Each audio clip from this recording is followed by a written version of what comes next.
Level 1. Candidate. You're 19. You finish your mandatory service in the Israel Border Police, and instead of going home, like everyone else in your unit, you put your name on a list. One list. 1,200 names on it this year, all reaching for the same 40 spots, and the only way onto that list is a single day called Gibush, held on a training field outside Beit Horon in the cold hour before sunrise. 400 candidates show up at 4 in the morning. By 6, 90 are still standing. By 8, the number that matters isn't how many started, it's how many are left when the sun clears the ridge. Before any of the physical trials, there's a written psychological screening, 90 minutes, no explanation given for half the questions, and you learn later that a candidate can carry a perfect obstacle wall time and still be cut on paper alone before the field even opens. You carry a stretcher for 6 kilometers with 2 men lying on it who have been told, deliberately, not to help you balance the weight. Your shoulders give out somewhere around kilometer 4, and you switch the pole to the other side without breaking stride, because stopping to switch it costs more than the pain does. You hold your breath at the bottom of a pool until the instructor above the water stops, counting out loud, and you don't know if he's stopped because you passed or because you've run out of time. 90 seconds, then 100. Your vision narrows at the edges. You surface on your own before anyone pulls you. You crawl through a concrete drainage pipe that narrows twice along its length, and the second narrowing catches your shoulders, and you have 11 seconds before the safety officer pulls you out by the ankles, pass or fail. Your ribs scrape concrete. Somewhere in that pipe, in the dark, with 11 seconds ticking, is the closest thing this whole day has to a single moment that decides everything. You push forward instead of back. Commander Eitan Ronan doesn't shout at anyone all day. He doesn't need to. He stands at the finish line with a clipboard and a stopwatch and watches you come across in 14th place out of 91, and he writes one word next to your name. You don't get to see what it says. Ronan Dorr finishes 2 places behind you, hands on his knees, chest tearing for air. He beat you on the obstacle wall by 4 seconds. He carried his stretcher partner faster than you carried yours. On paper, by the numbers alone, he had the better day. He will not be one of the 40. You don't know that yet. You just know your legs won't stop shaking, and the sun still hasn't come up over the ridge, and somewhere behind that clipboard is a decision that has nothing to do with the stopwatch at all. Level 2. Operator Course Recruit. You're 20. 40 names make the list this year. 18 months of course sit between you and the pummel black beret they showed you in the recruiting office, and the instructors tell you on day 1, without ceremony, that fewer than half of you will still be wearing a uniform when it's over. Every morning starts the same way. 4 hours of Krav Maga and live fire drills before most of the country has had breakfast. 15,000 rounds a man, across the full course, before graduation. You learn to move through a doorway without thinking about the doorway. You learn to clear a room in under 3 seconds flat. Then you learn that 3 seconds is considered slow. Room 4 in the kill house is where the course quietly breaks people. 40 rounds a week, per man, on doors that have been rigged to swing the wrong direction on purpose, at targets holding objects that look exactly like weapons until half a second before you're supposed to fire, and don't. You run it 9 times in your first month alone. 2 rooms over, a separate drill teaches you something no one explains out loud. A stack of 4 men, 1 radio, and a floor plan you've memorized but never walked because the unit believes you should be able to clear a building you've never seen the inside of. You fail that drill twice before you pass it once. The second failure costs your whole stack a week of extra runs, and nobody blames you out loud, and that's somehow worse. A third exercise, further into the course, drops you into open water at night with full kit and a compass bearing and nothing else. 4 kilometers of swim between you and an extraction point that will not wait for stragglers. You make it in under 2 hours. 3 men in your class don't make the cutoff and are gone by the following week. A fourth exercise is land navigation, alone, 22 kilometers of hill terrain in the dark. With a map you're allowed to check 3 times and no more. You check it twice. The third checkpoint is a full kilometer off from where you expected it, and you correct course, without stopping to work out why you were wrong. On the 6th run through room 4, your hand pauses on the door handle. Not long, not even a full second. But Commander Eitan Ronan is watching from the catwalk above the kill house, and he sees it because seeing exactly that is his entire job. Again, he says, that's the whole conversation you get. You run it 11 more times before the week is out, until the hesitation is gone, or until you've simply gotten better at hiding it from the catwalk. 22 of the original 40 are still standing by winter. 6 have washed out on medical grounds. 12 have quit on their own, quietly, without anyone making a thing of it. The black beret doesn't fit any differently than it did in the recruiting office. You do. Level 3, Qualified Operator, Locum. You're 22. 18 of you graduate. The unit assigns you to Team 3, 14 operators strong, and you're the youngest man on the roster by 3 years, which nobody mentions out loud, but everybody quietly knows. Your first live call-out comes 11 weeks later. A barricaded gunman, 2 hostages, 4th floor of an apartment building in Lod, and you're second man through the door when the breach goes. The entire entry, door to control, takes 4 seconds. Your hand doesn't pause on the handle. You don't even remember making the decision not to. Nobody says congratulations. Doran Amsalam, your team leader, checks your weapon, checks that your hands aren't shaking, and gives you one nod. That's the whole review. 6 weeks later comes a second call-out. Smaller, quieter, a single armed suspect, barricaded in a stairwell. No hostages this time, just a standoff that could resolve itself, or could not. You hold position for 40 minutes without firing a shot. Weapon up, eyes on a door that never opens the way you expect it to, and it ends with the suspect walking out, on his own. No debrief.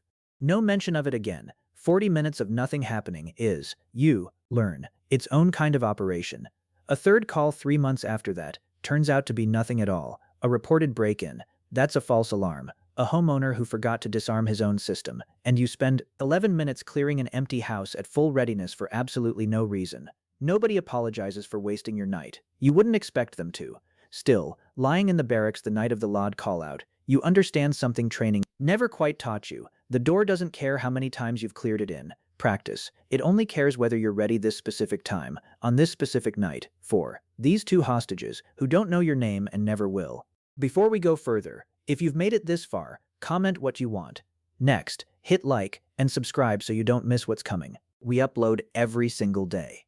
Level 4, Breacher Specialist. You're 24. You volunteer for the 6-month breacher course because Doran tells you, flatly, that a team needs someone who can put a hole where a door refuses to be one, and your team doesn't have that person yet. You train on explosive entry, mechanical entry, ballistic entry, 60 controlled charges set and detonated before anyone lets you carry a live one into a real building. Speed is not the goal, certainty is. Eitan Ronan says this exactly once, in a lecture hall, with the lights half dimmed, and it's the only thing he's ever said to you that sounds like advice instead of an order. You write it in the front of your notebook anyway. You practice on a mock village built specifically for this course, 19 structures, every kind of door the unit has ever encountered in the field, steel, reinforced concrete, double-bolted wood 3 inches thick. You calculate charge weight down to the gram, because too little and the door holds, too much and you kill the men stacked behind you. One miscalculation in week 9, a charge 4 grams heavier than the door required, earns you a lecture from the course instructor that lasts exactly as long as it takes him to walk from his office to the range and back. He doesn't raise his voice either. It's worse that way. Your first live breach comes on a reinforced steel door in a village outside Hebron. 41 seconds of setup. 1 charge, 1 shot at it, 3 hostiles confirmed inside. It works. 0 casualties on your side. A second breach 2 months later is mechanical instead of explosive, a hydraulic ram against a doorframe that shouldn't hold and, for 6.5 seconds, does. You adjust the angle mid-strike, something no manual actually teaches, and the frame gives on the 7th second. The blast from Hebron is louder than any training charge you ever stood behind, and it rings in your ears for 6 hours afterward, and you don't mention that part to anyone, not Doran, not the medic, not Eitan Ronan, who would only tell you to run it again anyway. Level 5, Team Leader, Mefaked Sevet. You're 27. Doran moves up to company command, and when the announcement is read out, the whole team looks at you before the officer finishes the sentence. 13 men are your responsibility now, not just your own hands, not just your own door. The unit runs somewhere between 40 and 60 live operations a year, and you're the one briefing your team before every single one. Floor plans, entry points, exit routes, contingencies for the 3 things most likely to go wrong tonight. You brief in under 4 minutes every time. Any longer, Eitan Ronan once told you, and the men start thinking instead of moving. A separate operation that spring puts you in a negotiator's earpiece for the first time, not breaching, just listening, feeding tactical options to a man talking someone off a ledge 2 floors up. It resolves in 19 minutes. You never touch a door that night, and it costs you nothing, and you learn that the job isn't always the part people imagine. A hostage situation in Nazareth runs long, 6 hours instead of the usual 90 minutes, and by hour 4, 2 of your own operators want to breach early. You say no. You wait. At hour 4.5, one of them asks you a second time, quieter, and you say no, again. The negotiator walks the hostage out at hour 5 without a single shot fired. Nobody thanks you for the 6 hours you spent saying no, but nobody questions the next call you make, either. Not that week, not for a long time after. Level 6, Assault Team Commander. You're 31. You command 2 full teams now, 28 operators, and your radio call sign changes for the first time since the day you joined. You see Ronan Dorr again, 11 years after Gibush. He's a traffic officer in Jerusalem now, directing cars around a checkpoint in the rain. Neither of you says anything. There's nothing left to say that the finish line didn't already decide. Command is not authority, it is memory. Every door you've ever gone through, stacked up behind the one directly in front of you tonight. A hostage taking at a bank branch tests something training never fully prepares you for. 11 civilians inside, 3 tellers among them, and a negotiator who needs 40 more minutes than the situation seems willing to give. You hold both teams back twice against your own instinct to move because the numbers on the ground don't yet justify the risk. A third request to move comes from a regional commander outside your chain, and you hold, again, on your own authority, and you'll spend the debrief defending that decision to men, senior to you. A joint operation with 2 other units puts more than 40 armed personnel across 3 synchronized entry points, timed to the second. You're responsible for one of the 3. It goes exactly right. The after-action debrief runs 90 minutes for 4 minutes of real, operational time, and somewhere in the middle of it you realize Eitan Ronan isn't in the room. You're the one the other commanders are watching now. A separate incident that Winter has nothing to do with a breach at all. A vehicle checkpoint under your command comes under fire with no warning. 3 seconds of exchange, no unit casualties, 1 hostile down, and you spend more time on the paperwork afterward than the entire incident took to happen. The report runs 11 pages. The event it describes runs 3 seconds. Level 7, Company Commander, Mefakt Pluga. You're 35. 90 operators report to you across 3 teams. You stop clearing rooms yourself, mostly, and it takes 8 months before that stops feeling like something was taken from you rather than something you gave up. You help write the training curriculum for the next incoming class. The same room 4, the same 40 rounds a week, the same door rigged to swing the wrong way on purpose. Budget sits on your desk now too. Equipment procurement, vehicle maintenance, the unglamorous 7-figure math that keeps 90 men supplied for operations none of them can talk about afterward. A multi-site operation across 2 cities in a single night forces you to split your company. For the first time, 45 operators here, 45 there, both under your command from an operations room you never leave. Neither site goes wrong. You don't find out which one worried you more until it's already over. The smaller site, with fewer men, where a single mistake would have had nowhere to hide. A promotion board that Autumn asks you to justify, out loud, in front of 4 senior officers, the decision you made years earlier holding 2 teams back at the bank branch instead of moving on the 3rd request. You answer in under 2 minutes. It's the shortest conversation of the entire review. The board approves the promotion unanimously. Doron, sitting on the panel now himself, doesn't say a word to you afterward beyond a handshake, the same economy of language he taught you back when you were second man through a door in Lod and he checked your hands for shaking instead of telling you well done. You watch a 20-year-old's hand pause on a handle during his 6th run through the kill house, half a second, no more. You say the only thing you were ever taught to say in that exact moment. Again, he doesn't know you used to be him. You don't tell him. There isn't a version of that conversation that would help either one of you. Level 8, Deputy Commander of YAMAM. You're 40. You oversee selection now. Gibush Day, 1,200 names, 40 spots, a training, field outside Beit Horon in the cold hour before sunrise. You stand at the finish line with a clipboard and a stopwatch, and 21 years fold into the exact patch of ground where Eitan Ronan once stood watching you come in 14th. He retired 2 years ago. He calls you twice a year, and it's never about the unit. The job is administrative more than operational now. Budgets, interagency coordination with the Shin Bet, equipment contracts running into 8 figures, and some nights you miss 41 seconds on a reinforced steel door more than you'd ever say out loud to anyone still wearing the uniform. A cross-border intelligence sharing operation puts you in a room with 3 other agencies for the first time in your career, none of them speaking quite the same operational language, and you spend 11 hours translating tactics into something 4 different chains of command can agree to authorize. No door opens that night. The whole operation happens on paper, and it matters just as much as the ones that don't. It takes 4 rounds of drafting and 1 shouting match, in a language that isn't yours, before all 4 agencies sign the same page. A second, quieter task fills most of that year without anyone outside the unit ever hearing about it. Rewriting the medical protocol after an operator is wounded on a breach that went almost right, 90 seconds slower response than the new standard will require. A gap. You close on paper so the next man in that position gets 90 seconds he didn't get. Still, when a hostage crisis escalates up north and the on-scene commander wants a second set of eyes, your line is the first one they call. You never fully left the door, you just moved to a different side of it. Level 9, Commander of YAMAM, you're 45.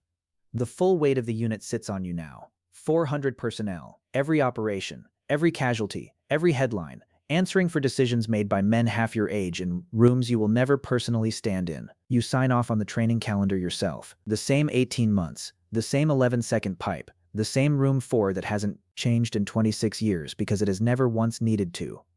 A hostage crisis in your final year draws national television coverage before it's even resolved. 4 separate agencies wanting updates. A government minister wanting a call. Every hour, you give the order to hold twice, and to move once, and the third time is the only one anyone remembers afterward. It ends the way you needed it to. You don't watch the footage again after that night. You don't need to. A final act before your own retirement is quieter than any of it, choosing who stands where. You once stood. A deputy commander 11 years younger than you, and writing 1 word next to his name on a page nobody else will ever read. You clear out the office over 2 afternoons, 26 years compressed into 4 boxes, and the only thing you take home yourself, not filed, not logged, is a stopwatch that stopped working years ago, and that you've kept anyway, on the desk, where you could see it. On Gibush Day, not long after, you walk the field before dawn, the way Eitan Ronan used, to walk it, hands behind your back, saying nothing. 1,200 names, 40 spots. A candidate, 19 years old, soaked through, 14th across the finish line, catches his breath in front of you and asks the only question every candidate on that field has asked at that exact moment, on that exact patch of ground, longer than either of you has been alive. Did you make it? Your first try? You don't answer right away. Somewhere behind you, on a wall that hasn't been built yet, a 19-year-old you'll never meet is deciding whether to back out of a pipe that's too narrow for his shoulders, or keep pushing forward into the dark on the other side of it. You still don't know what Eitan Ronan wrote next to your name that morning, 26 years ago. Neither, now, will this one.